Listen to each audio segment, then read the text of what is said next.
ओम शांति। ओम शांति। आज की तारीख है 3 सितंबर 2021। साकार महावाक्य।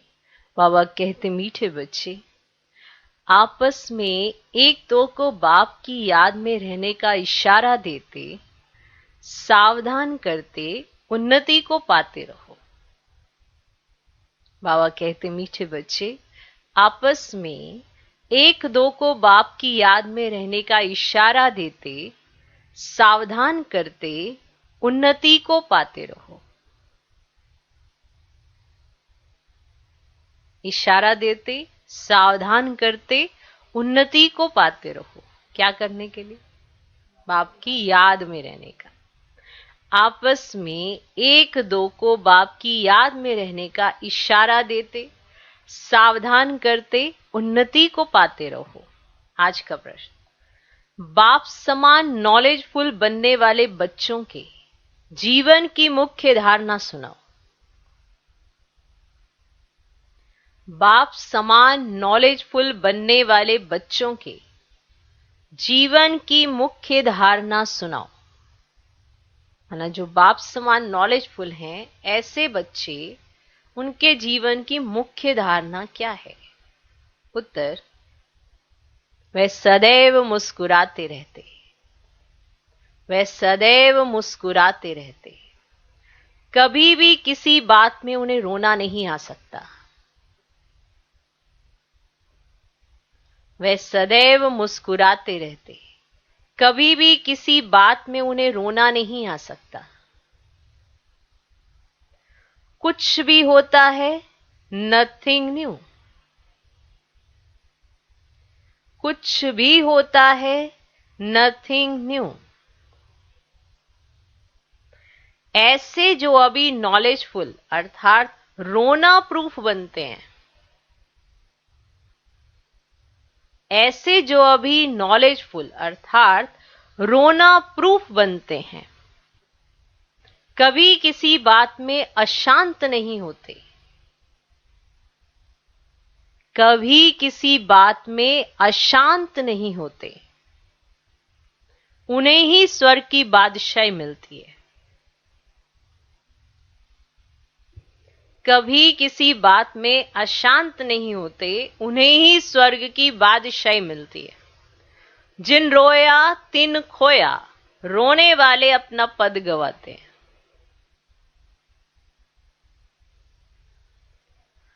जिन रोया तिन खोया, रोने वाले अपना पद गवाते हैं।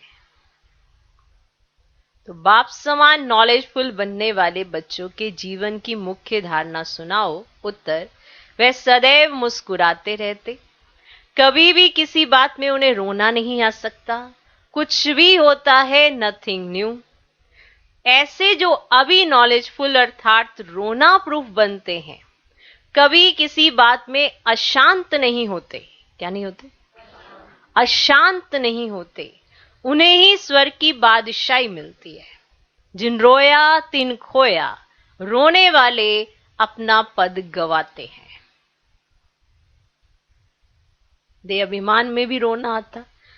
दुखी होते तो रोना आता। कोई शरीर छोड़ता तो रोना आता। रोना। किसी ने कुछ कह दिया तो रोना आता। किसी ने हमें ऐसा क्यों कहा तो रोना आता। किसी ने आपको टोक दिया तो रोना आता। बस रोना रोना। और नॉलेजफुल रोना प्रूफ होते हैं, माना समझदार, जो समझ से कार्य करते हैं। रोने से तो कुछ होने वाला नहीं है। तो जो रोएगा वो खोएगा। ओके, तो यहां पर नॉलेजफुल, रोना प्रूफ। तब मुस्कुरा सकते हो जब आप बाप समान नॉलेजफुल बनकर जीवन में ये धारणा कर लेते हो। वरना तो कारण कई बन जाएंगे रोने के, और रोते रहेंगे और कहीं फिर आदत ही बना लेते हैं। आदत हो जाती है हर छोटी छोटी बात पर रोना। तो वो आदत हो जाने से कमजोरी घर कर जाती है और सोचते हम कुछ कर ही नहीं सकते हैं। और फिर जो नहीं कर सकते हैं यही सोचकर कुछ भी नहीं करते हैं। जो उन्हें करना चाहिए वो तो बिल्कुल नहीं करते हैं, और जो नहीं करना चाहिए वो बार बार करते हैं। तो समझदार नहीं कहलाए जाते हैं। नॉलेजफुल, आज बाबा ने कहा रोना प्रूफ, ठीक, अशांत नहीं होना है। अब ये जब हम अशांति फैलाते हैं तो अशांति कहीं ना कहीं खुद को ही डिस्टर्ब करती है ना। खुद की शांति चली जाती है तभी अशांत होते हैं, और फिर अशांति फैलाते हैं, फिर वही अशांति खुद को डिस्टर्ब करती है। इसीलिए कहा है शांत चित्त रहो, शांत रहो। क्या रहो? शांत रहो।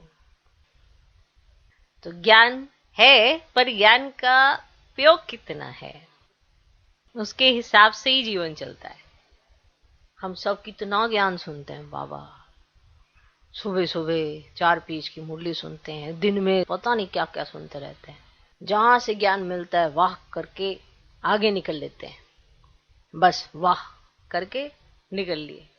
अप्लाई करके नहीं देखना है, बस वाह, बस कर दिया, आगे बढ़ गए। ऐसे कितनी चीजें हमने आगे बढ़ाई होंगी, क्या करके? वाह, चलो आगे कर दिया, वाह। इसलिए कहीं कहते हैं बड़ा अच्छा पॉइंट था, पर पॉइंट क्या था अभी याद नहीं। तो रोना किसी भी बात पे आ सकता है, लेकिन अगर अपने सत प्रतिज्ञा की है कि रोना नहीं है, समझदार बनना है, तो रोना नहीं आता है। और देह अभिमान ऐसा रुलाता है कि क्या कहने। ओके, तो हमें देह अभिमान छोड़ना है, समझदार बनना है। तो समझदार बनने के लिए बाबा समझानी देता है, उस समझ को जीवन में धारण करना है। ओके जी, आज का गीत है तुम्हें पाके हमने जहान पा लिया। ओम शांति। मीठे मीठे बच्चों ने अपना ही गाया हुआ गीत सुना, आपके दिल में बजता है ना ये गीत। बच्चे जानते हैं हम बेहद के बाप के सामने बैठे हैं, तो बच्चे कहते हैं बाबा आपसे जो विश्व की बादशाही पाई थी वे अब फिर से पा रहे हैं। पा रहे हैं। सत्युग में तो ऐसे नहीं गाएंगे, सत्युग में गीत गाएंगे तुम्हें पाके हम, गाएंगे? अभी गाते हो ना, क्योंकि अभी पता है क्या पाएंगे। ये संगम युग पर ही तुम गा सकते हो। घर में बैठे अथवा नौकरी करते हुए तुम जानते हो कि हम बेहद के बाप से बेहद का वर्षा फिर से ले रहे हैं।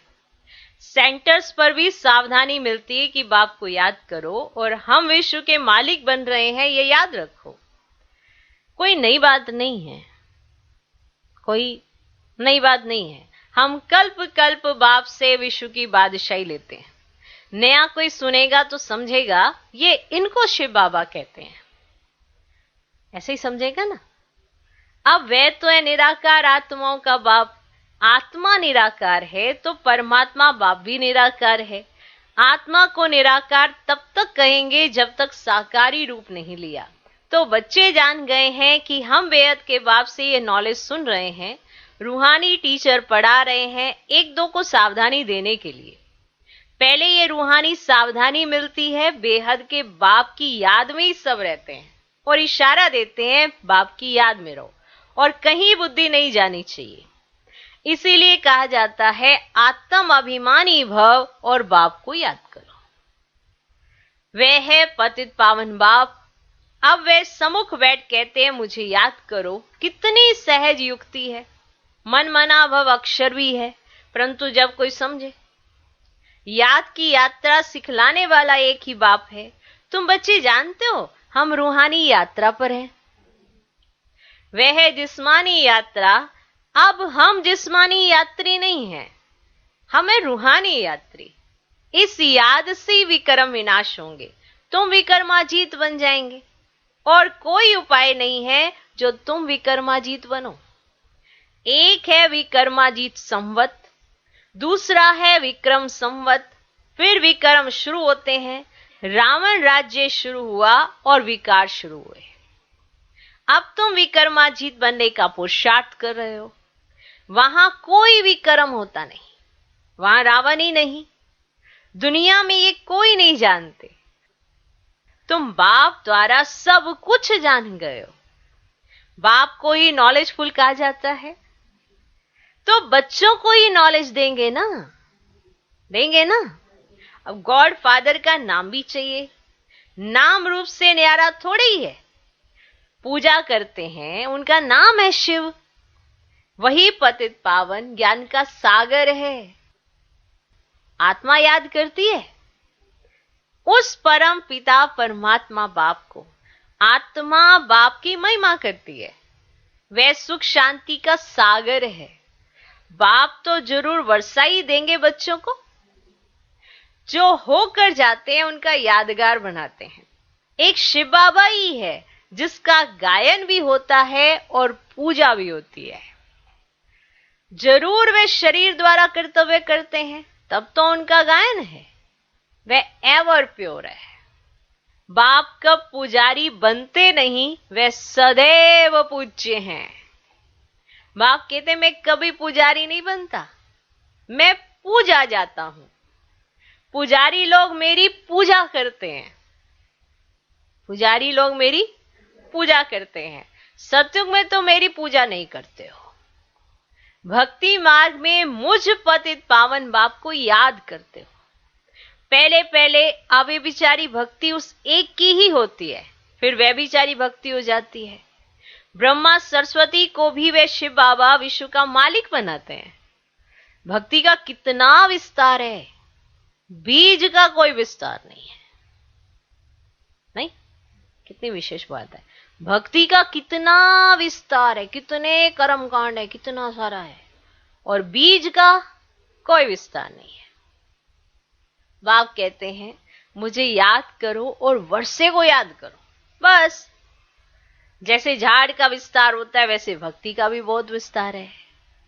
ज्ञान है बीज। जब तुमको ज्ञान मिलता है तो सदगति हो पाते हो। जब ज्ञान मिलता है तो सदगति को पाते हो।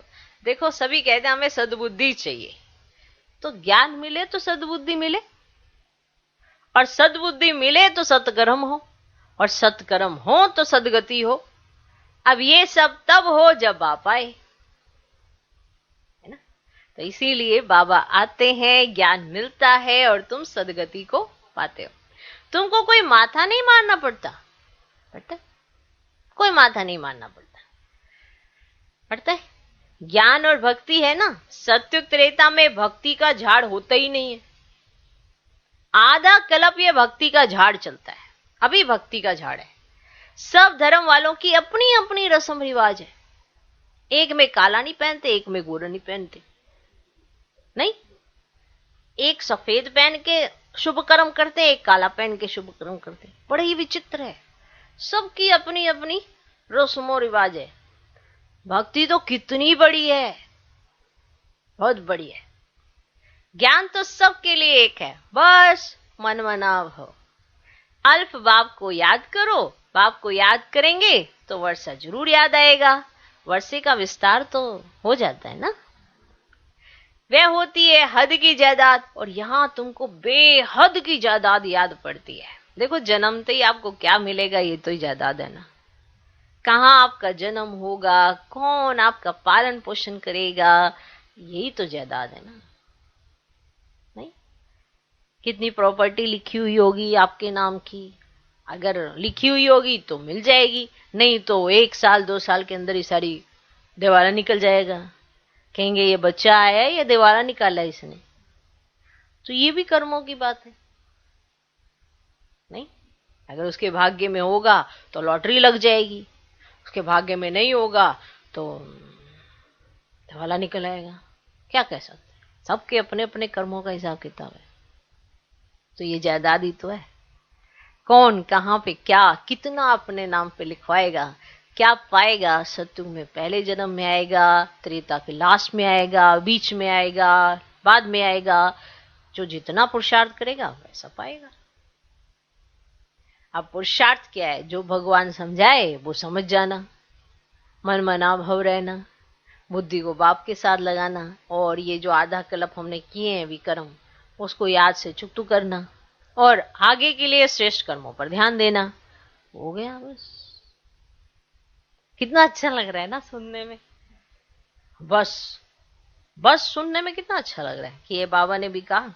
ज्ञान तो सबके लिए एक ही है, बस मन मना भव। अब इसमें खिचड़ी कितनी है, किस तरह की, ये भाव के, स्वभाव के, संस्कार के। छोड़ने में तो आप बड़ा कुछ छोड़ना चाहते। बैंगन कितना आसान है छोड़ना, है ना। पर अगर किसी को पसंद है फिर उसे को बैंगन छोड़ दे तो उसके लिए डिफिकल्ट है ना। जिसको पसंद ही नहीं वो तो छोड़ ही देगा। क्यों? तो अगर स्वभाव संस्कार में विकार पसंद नहीं तो छोड़ने आसान है नहीं, कोई पसंद ही नहीं है। अगर विकारों में जाना पसंद नहीं तो छोड़ना बड़ा आसान है। और अगर आप सत्य की पहली रचना हो तो ये आपके साथ बहुत नेचुरल हो जाएगा, मेहनत नहीं लगेगी। तो ये सब क्या है? जायदाद। क्या है? जायदाद। ओके, तो यहां तुमको बेहद की जायदाद याद पड़ती है। बेहद का बाप आकर बेहद का वर्षा भारतवासियों को देते हैं। जन्म भी उनका यहां ही गाया जाता है। ये इस ड्रामा में अनादिनूद है। जैसे भगवान ऊंचते ऊंच है वैसे भारत खंड भी ऊंचते ऊंच है, जहां बाप आकर सारी दुनिया की सदगति करते हैं। तो सबसे बड़ा तीर्थ हुआ ना, हुआ ना। कहते हैं हे गॉड फादर हमको अपने घर ले चलो। भारत के ऊपर सबका लव है। बाप भी भारत में ही आते हैं। अभी तुम मेहनत कर रहे हो, गोपी वल्लभ के गोप गोपियां तुम हो। देखो ये गोप गोपियों का टाइटल भी आपको संगम युग पर मिलेगा, सतयुग में नहीं। सतयुग में तो अपना राज्य होगा, राजा महाराजा प्रिंस प्रिंसेस ऐसे होंगे ना। गोप गोपियां वहां क्या करेंगे? नहीं नहीं, ये जो टाइटल है कहाँ का है? संगम का। गोपी वल्लभ के गोप गोपियां तुम हो। सत्युग में गोप गोपियों की बात नहीं रहती, और यहां कुछ और चीज में गोप गोपियां अपना संतुलन ही खोए बैठे हैं। तो बताओ, जब बात ही गोप गोपियों की संगम युग पर है, सतयुग में नहीं, तो आनंद भी कहां ले लेना चाहिए? संगम पर ना। तो सतयुग में गोप गोपियों की बात नहीं रहती, वहां तो कायदे अनुसार राजाई चलती है। चरित्र कृष्ण के है नहीं, चरित्र एक बाप के हैं। माना जिसने सब कर्म करके दिखलाए, जिसने अपने कर्तव्य को सिद्ध करके दिखाया, वो एक बाप है। उनका चरित्र कितना बड़ा है, सारी पति सृष्टि को पावन बनाते हैं। ये कितनी चतुराई है। इस समय सब मनुष्य मात्र अजामिल जैसे पापी हैं। मनुष्य समझते हैं ये साधु आदि श्रेष्ठाचारी हैं। बाप कहते हैं इन्हों का भी उद्धार मुझे करना है। जैसे तुम एक्टर्स हो, बाप भी एक्टर है ना, है ना। तुम 84 जन्म ले पार्ट बजाते हो, वह भी क्रिएटर डायरेक्टर मुख्य एक्टर है। करण करावर हार है ना। क्या करते हैं? क्या करते हैं? पतितों को पावन बनाते हैं। बाप कहते तुम मुझे बुलाते हो आकर के हमें पावन बनाओ, मैं भी इस ड्रामा में बांधा हुआ हूं। ऐसे कोई कह ना सके ये क्यों बना, कब बना। ये तो अनादि बना बनाया ड्रामा है। इनका आदि मध्य अंत है नहीं, परले होती ही नहीं। आत्मा अविनाशी है, कभी भी नाश नहीं हो सकती। इनको पाठ भी अविनाशी मिला हुआ है। ये बेहद का ड्रामा है ना, है ना। नटशेल में बाप बैठ समझाते हैं ये ड्रामा का पार्ट कैसे चलता है। बाकी ऐसे नहीं परमात्मा तो मुर्दे को जिंदा कर सकते हैं। ये अंधश्रद्धा की रिद्धि सिद्धि की बातें यहां नहीं है। मुझे तो बुलाते ही है ना कि हे पतित पावन आओ, आकर हमको पति से पावन बनाओ। सो तो बरोबर आते हैं, आते हैं ना। गीता सर्वशास्त्रमयी शिरोमणि है, भगवान ने ही गीता सुनाई है। अच्छा, सहज राजयोग कब सिखाया ये भी तुम जानते हो। बाप आते ही है कल्प के संगम युग पर, जबकि आकर पावन दुनिया नई राजधानी स्थापन करते हैं। सतयुग में तो नहीं स्थापन करेंगे ना, वहां तो है ही पावन दुनिया। कल्प के संगम युग में ही कुंभ का मेला लगता है। वह कुंभ का मेला 12 वर्ष बाद लगता है ना, 12 वर्ष के बाद लगता है। ये बड़ा कुंभ का मेला 5000 वर्ष बाद लगता है, वो 12 वर्ष के बाद लगा था, पता है आपको। तो यह बेहद का ड्रामा है ना, नट शेल में बाप बैठ समझाते हैं ये ड्रामा का पार्ट कैसे चलता है। बाकी ऐसे नहीं परमात्मा है तो मुर्दे को जिंदा कर सकते हैं, ये अंधश्रद्धा की रिद्धि सिद्धि की बातें यहां नहीं है। यहां आत्मा को पवित्र बनना है, यहाँ पे शरीरों की ऐसी वाली बातें नहीं होती कि अगर भगवान है वहां पे तो वो मुर्दे को जिंदा कर दे। चलो कर दिया 2 दिन, फिर उसके बाद फिर भी तो मुर्दा होना ही है ना शरीर में, तो आ नहीं तो कल। बाकी उसका अपना अपना हिसाब किताब, हर एक आत्मा का अपना अपना हिसाब किताब है।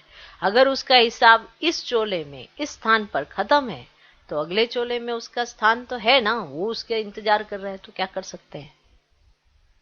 इसीलिए अचानक कोई भी ऐसा सीन आता है तो बड़ा वंडर लगता है कि अरे अभी तो ऐसा कोई खबर नहीं हो, अचानक से ही कोई शरीर छोड़ देता है।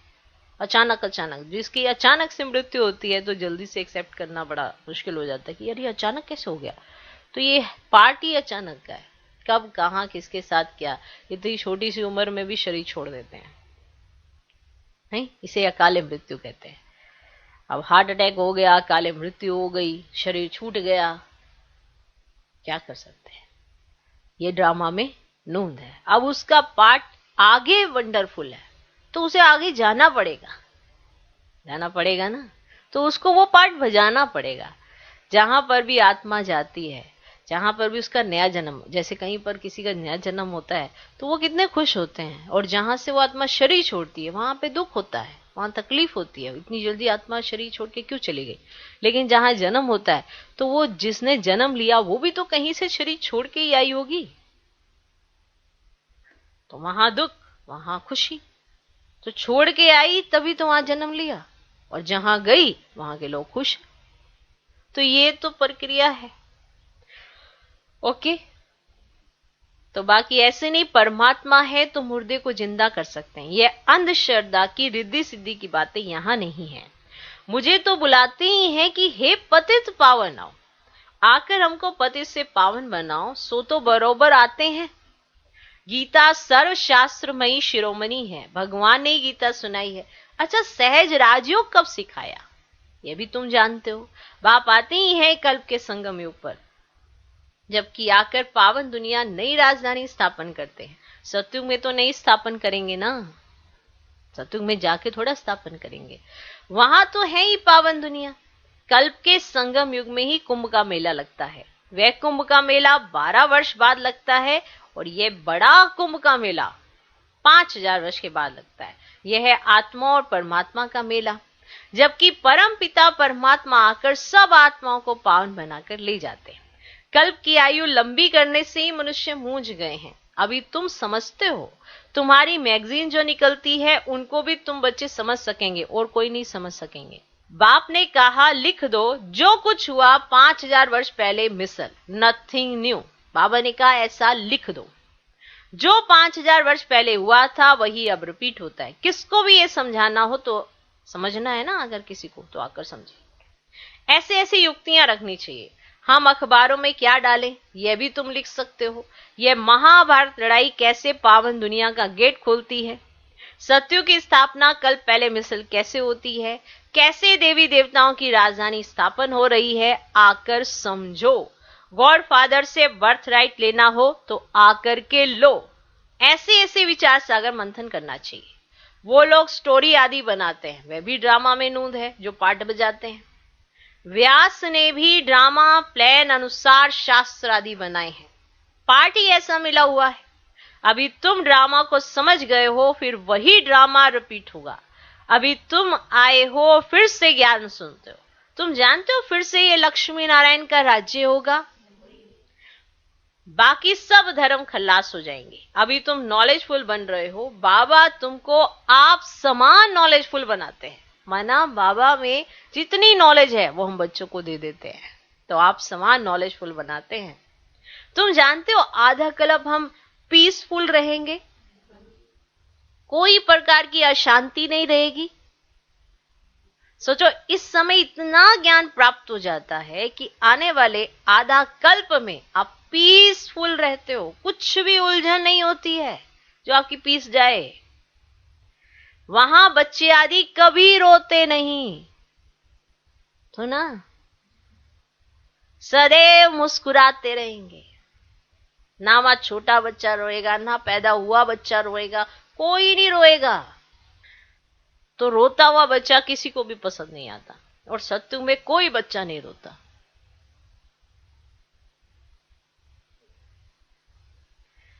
वहां बच्चे आदि कभी रोते नहीं, सदैव मुस्कुराते रहेंगे। यहां भी तुमको रोना नहीं है। गायन भी है, अम्मा मरे तो भी हलवा खाओ, जिन रोया तिन खोया, पद भी भ्रष्ट हो जाएगा। तुमको पतियों का पति मिला है जो स्वर्ग की बादशाही देते हैं, वह तो कभी मरता ही नहीं, फिर रोने की क्या दरकार है। जो रोने प्रूफ बनते हैं वही बादशाही लेते हैं, बाकी तो प्रजा में चले जाएंगे। बाबा से अगर कोई पूछे इस हालत में हम क्या बनेंगे, माना आज जो मेरी कंडीशन है, माना जितना मैंने पुरुषार्थ किया है, तो बाबा इस हालत में मैं क्या बनूंगा, तो बाबा बता देंगे। बच्चों को पिछाड़ी में सब साक्षात्कार होगा। जैसे स्कूल में सभी को मालूम पड़ जाता है ना लास्ट में कि कौन से सब्जेक्ट में मैं कच्चा हूं, पता चल जाता है ना। रुद्रमाला कौन सी बनती है वह पिछाड़ी में तुमको मालूम पड़ जाएगा। जब पिछाड़ी के दिन होते हैं ना तो बहुत पुरुषार्थ करते हैं, समझते हैं हम फलानी सब्जेक्ट में नापास होंगे, तुमको भी मालूम पड़ जाएगा। बहुत कहते हैं हमारा बच्चों में मोह है, ये तो निकालना ही होगा। अगर आपका बच्चों में मोह है तो वह तो आपको निकालना ही होगा। मोह रखना है एक में, बाकी ट्रस्टी होकर संभालना है। कहते भी है ना, ये सभी कुछ बाप ने दिया है, तो फिर ट्रस्टी होकर चलो, ममत्व निकाल दो। बाप खुद आकर कहते हैं इनसे ममत्व निकाल दो, समझो ये सब उनका है, उनकी मत पर ही चलो, उनके कार्य में ही लग जाओ, अविनाशी ज्ञान रतन का दान करते रहो। यहां कन्याओं के लिए बाप के पास सबसे जास्ती रिगार्ड है। कन्या कर्म बंधन से फ्री रहती है।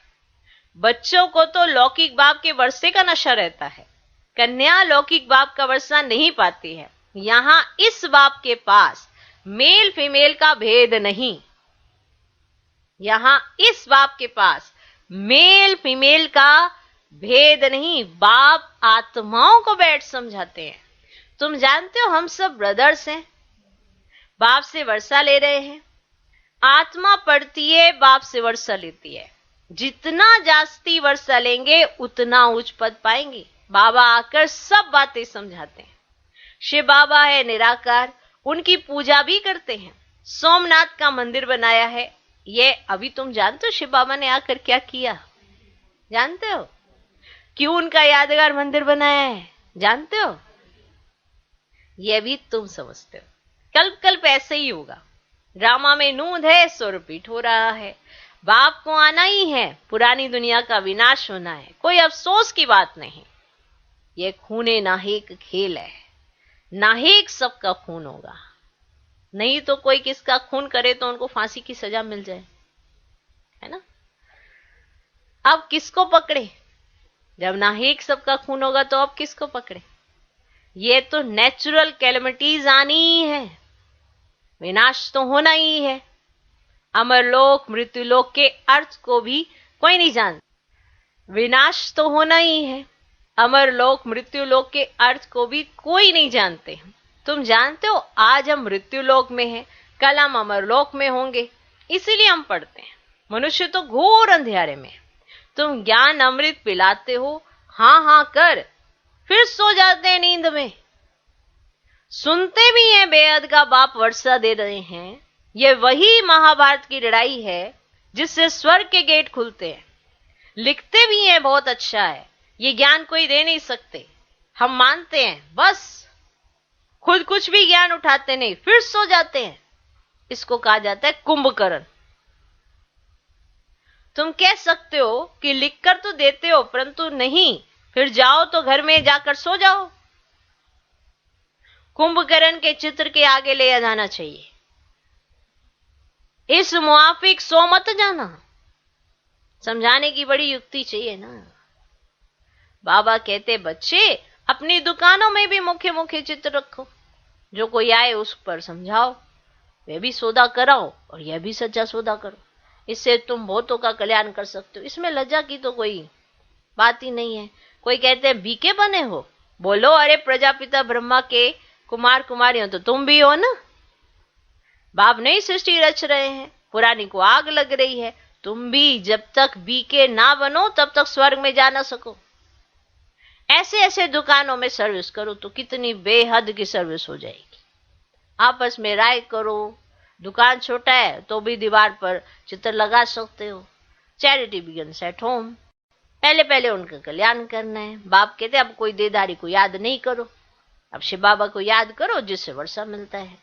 मनुष्य तो बेचारे मूंझे हुए ना, तो बताना है डीटी वर्ल्ड सॉवरेंटी पाना है, नर से नारायण बनना है तो आकर बनो। ठीक। अच्छा, मीठे मीठे सिकिलदे बच्चों प्रति माता पिता बाप दादा का याद प्यार और गुड मॉर्निंग। रूहानी बाप की रूहानी बच्चों को नमस्ते। हम रूहानी बच्चों की भी रूहानी बाप को नमस्ते नमस्ते नमस्ते। Good morning good morning good morning. धारणा के लिए मुख्य सार। पहला पॉइंट, एक बाप में ही शुद्ध सच्चा मोह रखना है। एक बाप में ही शुद्ध सच्चा मोह रखना है, उसे ही याद करना है।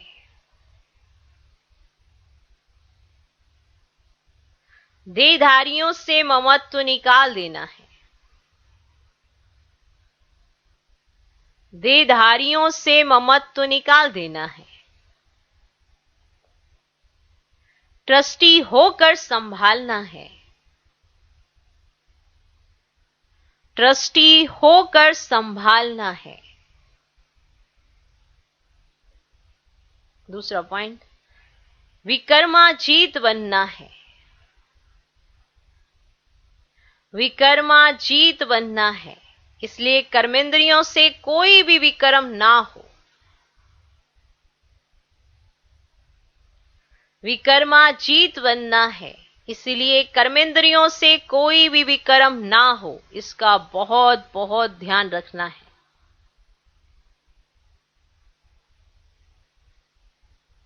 विकर्माजीत बनना है, इसलिए कर्मेंद्रियों से कोई भी विकर्म ना हो, इसका बहुत बहुत ध्यान रखना है।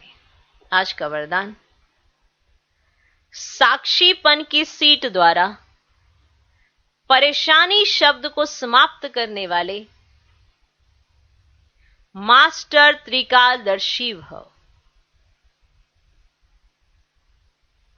साक्षीपन की सीट द्वारा परेशानी शब्द को समाप्त करने वाले मास्टर त्रिकालदर्शी भव। इस ड्रामा में जो कुछ भी होता है उसमें कल्याण भरा हुआ है। क्यों क्या का क्वेश्चन समझदार के अंदर उठ नहीं सकता। क्यों क्या का क्वेश्चन समझदार के अंदर उठ नहीं सकता। नुकसान में भी कल्याण समाया हुआ है। बाप का साथ और हाथ है तो अकल्याण हो नहीं सकता। बाप का साथ और हाथ है तो अकल्याण हो नहीं सकता। ऐसे शान की सीट पर रहो तो कभी परेशान नहीं हो सकते।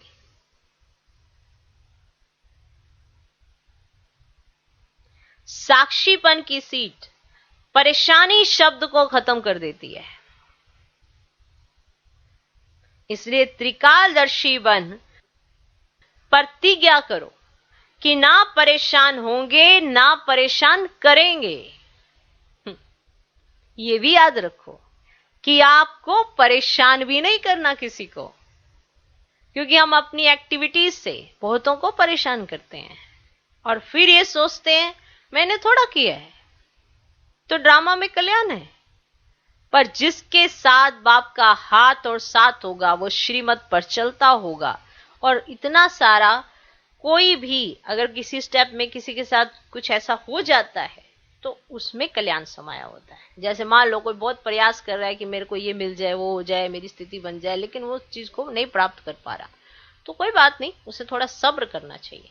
लेकिन वो सब्र नहीं आता है तो अपना धैर्य खो देता है और फिर वो दूसरों को परेशान करना शुरू कर देता है। तो ना वो परेशान होंगे ना वो परेशान करेंगे। तो आप सब अपने आप में भी चेक करना कि क्या मैं परेशान होता हूं या मैं ज्यादा से ज्यादा परेशान करता हूं। चेक कर लेना कि मैं कैसी आत्मा हूं, परेशान होने वाली या परेशान करने वाली, या दोनों ही नहीं करता हूं। सच्चा सच्चा अपने चेकिंग जरूर करना, क्या मेरी वजह से सब परेशान हैं, क्या मैं परेशान करता हूं क्योंकि मैं शान में नहीं रहता हूं, मैं साक्षीपन की सीट पर नहीं स्थित रहता हूं, तो जरूर इंटरफेयर करता हूंगा, हर बात में इंटरफेयर करता हूंगा, तो जरूर परेशान करता हूंगा। अपने कार्य की तरफ ध्यान ना देकर दूसरे के कार्य की तरफ ध्यान देता हूंगा, तो जरूर परेशान करता हूंगा। ओके, ठीक। कल्याण है, पर कल्याण को देखने की नजर भी सही होनी चाहिए। कई उल्टे उल्टे कार्य करते रहते हैं और कहते हैं कि इसमें भी कल्याण होगा, ऐसा नहीं है। परमात्मा महावाक्यों को कभी भी विपरीत दिशा की तरफ नहीं लेके जाना चाहिए, ये सही दिशा की तरफ ही चलते हैं, तभी हमारा उद्धार होता है, तभी हमारे अंदर दैवी गुणों की धारणा होती है।